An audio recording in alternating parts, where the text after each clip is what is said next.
humblemud.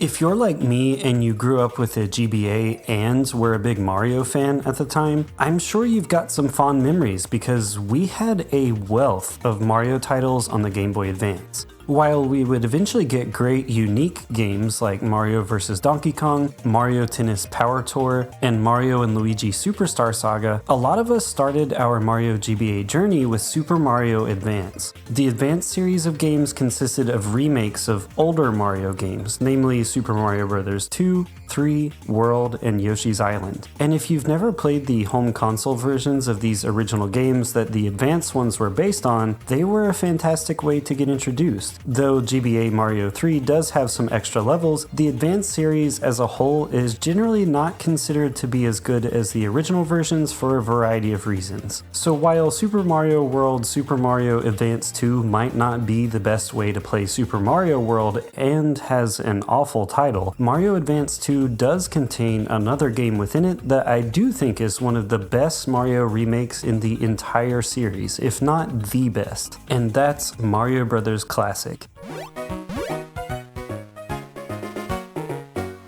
Mario Brothers. Funnily enough, this Mario game technically received more representation on the GBA than any other Mario title did because not only was it available to play from the start via any of the 4 Mario Advances, it was also available in Mario and Luigi Superstar Saga. Now, there's a lot of debate to be had, and debate has been had when it comes to the quality of Mario remakes or re-releases versus their originals over the years, and I'm talking from the Super Nintendo all the way to the Switch, but I think if we look at the Mario Bros. GBA remake versus its original arcade or NES counterparts, most would agree that it is a straight upgrade across the board. And that's a statement that I think is a bit more debatable when it comes to other Mario remakes. Before I go on though, I'm not trying to hate on Grandpa here. I understand its historical significance and I'm not saying it's a bad game. I just think that the suite of features injected into the GBA version of Mario Bros. Makes it so much more fun and enjoyable, especially to those more familiar with basically any other Mario game that's existed since. Plus, it got the rather unfair advantage at the time of also being portable on top of all the features that we're about to explore. And the reason I bring all of this up is that despite this version of the game being available in some form on pretty much every Nintendo platform since the GBA, even the Switch 2 as you can see here, I feel like no one talks about it anymore. And to be honest, even at the time of its many releases, it was often an afterthought in game reviews, misinformation about it spread, and some even complained that Nintendo was bundling it in with too many of the GBA Marios. Well, they did that for free, by the way, so that's kind of a weird thing to complain about in my book.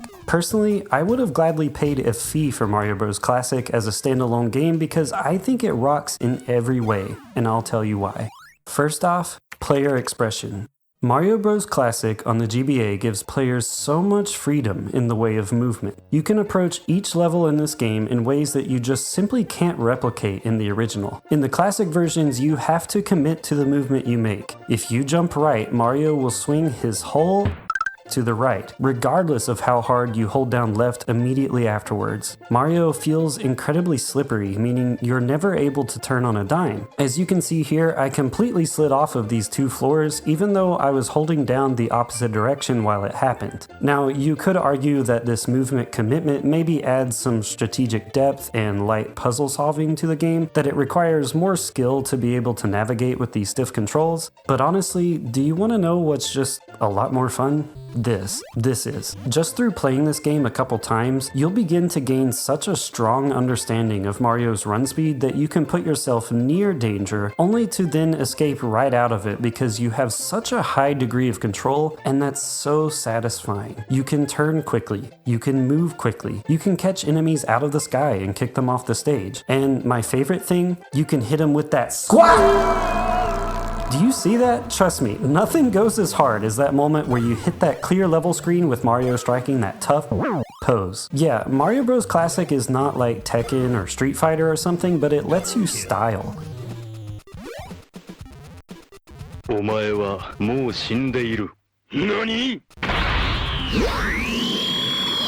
And since you have no timer in the normal levels, you can play as strategically and slowly as you want to maximize points, or you can play haphazardly like I do, teetering the line somewhere between senselessly putting Mario in harm's way and effortlessly bringing the quickness to take down those Koopas before they even knew what was coming. Not only is Mario Bros. Classic more fluid, responsive, and fast, but it feels more familiar. It's easy to get a solid understanding of this game. Well, once you realize you're not jumping on your opponents, but rather knocking them over and kicking them. And of course, just like the original, as you get further and further in this game, you'll find yourself in more and more dangerous situations with more hazards to look out for. Enemies will eventually get back up if you leave them sitting for too long, and once they do, they become supercharged enemies that move much faster. I bet you never thought you would find something in common between Mario Bros. And Resident Evil, but here we are. Now, the original version of this game has the supercharged enemies as well, but again, playing with the degree of freedom you have in this version combined with its slow burn difficulty bump makes it fun, addicting, and replayable in ways that exceed the arcade and NES versions. I wouldn't be surprised if many found the original Mario Bros. A little rough to come back to nowadays, especially if it's been a long time since you last played it, but Mario Bros. Classic just feels right, regardless of whether you've played this one before or not. I personally revisited this game for the first time in maybe 15 years or so, which is what led to me making this video, and on my very first attempt coming back to it after all of that time, I made it to level 26. Not too bad, the muscle memory is certainly still there. Another thing I always liked about this version, especially since I first experienced it with the GBA version of Super Mario Bros. 2, is that it implements moves from Mario 2. If you hold down long enough, you can do a super jump just like in Mario 2. You can actually pick up and throw the POW block just like in Mario 2.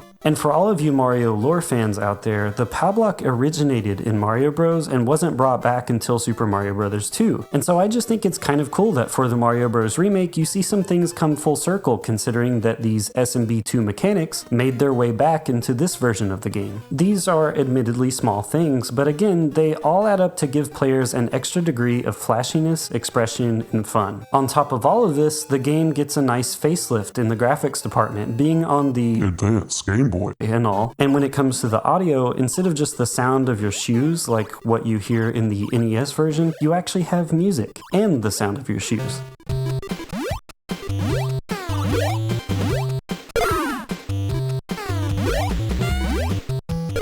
Additionally, it had a multiplayer mode featuring up to 4 players if you had a link cable and some friends, but at the time I had neither of those. Still a blast though. I really like to think of Mario Bros. Classic as a hidden gem hidden in plain sight. It is a hidden gem in the sense that no one talks about it anymore, and it didn't receive a ton of praise necessarily despite it being incredibly well made and fun, but at the same time GBA owners were overexposed to this game, if anything. I mean, think about it, we had 5 opportunities to buy and play this one. I think gems hidden in plain sight are sometimes more interesting than plain old hidden gems because they're right in front of our faces, yet we somehow still overlook them. And yes, if you're wondering, there's another game I consider a gem hidden in plain sight, so let me know if you'd like me to cover that one day. Just a hint for you, it's a Sega Genesis game and it's one of my all-time favorites on that platform. I'd love to see what you guys guess. But for now, and while I've got you here, while we're on the topic of hidden gems, I wanted to also shine a spotlight on an indie game I found recently that is very Mario Bros. Coded, that is really fun to play if you're into this type of thing, and that only has around 20 reviews right now on Steam. It just came out not too long ago, and it's called Dino Quake. Now, I saw this game on social media a couple weeks before its launch and reached out to the dev just saying I love how it looks and that I wish them well with their release. And to my surprise, they offered me a game code so I could try it out. Now, I made no promises to them about whether I'd cover it, and they're finding out about this video the same time that you are. But I actually enjoyed this cute little game so much that when I realized I could tie it into this Mario Bros video, I rewrote my script and bumped this one up in my release schedule so I could cover it while it was still fresh. When you think about it, it's kind of funny that I bundled this video inside of my Mario Bros video, considering, you know, Mario Bros Classic was a bundled game. Dino Quake is an adorable pixel art based game with optional CRT filters that shares a lot of things in common with Mario Bros. Instead of getting underneath your enemies and popping them onto their backs though, as the name Dino Quake implies, you actually get right in their face and ground pound, and that little mini quake you cause will flip them over. You can then kick them Bomberman style, causing your enemies to collide with other enemies for even more points.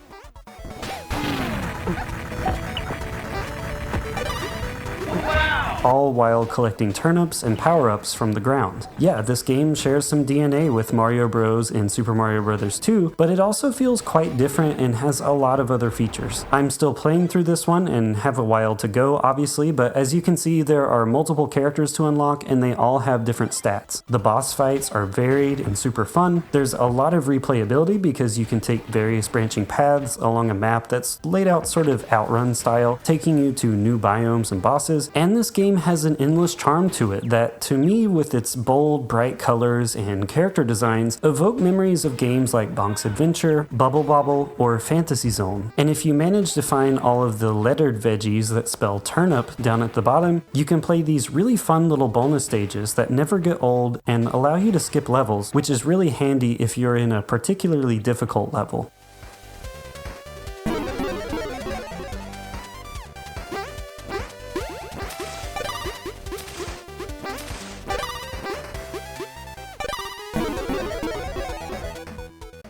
Dino Quake is a super fun arcade game that doesn't waste any time putting you right into the action, right into the next level, right into the next encounter, and it comes with a high recommendation from me. I've really enjoyed jumping in and playing this one in bursts to close out the night and see how far I can get. Also, during the making of this video, Neutronized announced that they're going to add some free content here soon, so what's not to love? However, like Mario Bros. Classic, I fear this one will go overlooked, so I just wanted to do my part here, letting people know about it. Now, back to Mario Bros. One of my biggest questions about this game, even as a kid, is why did Nintendo release this essentially for free, hidden away inside other Mario GBA titles? Well, upon a bit of research, I read that Mario Bros. Classic was a pack-in title with the advanced games because Nintendo was worried that kids might immediately assume it's some sort of downgraded Mario experience, simply because it didn't have Super in the title. Though that sounds a little silly to me, it's kids we're talking about here, and, you know, it makes sense. That explains why they never released this game on its own, and that logic also helps explain why Mario Bros. Was included in what is probably the most baffling bundle, Mario and Luigi. There's no Super Mario and Luigi here, just a Superstar Saga. While Mario Bros. Classic would have absolutely been fine in my book as a standalone title, and in some ways I would have preferred it so that I can just jump into that game whenever I want to, and while I think it's a little odd that it was packed in with a Mario RPG, ironically I think it's actually with this Mario and Luigi bundle where you get the most mileage due to that variance in gameplay that you get between these two titles. Now, I got M&L on launch shortly after my birthday in November, and I can remember countless car trips where I'd play that game as a kid.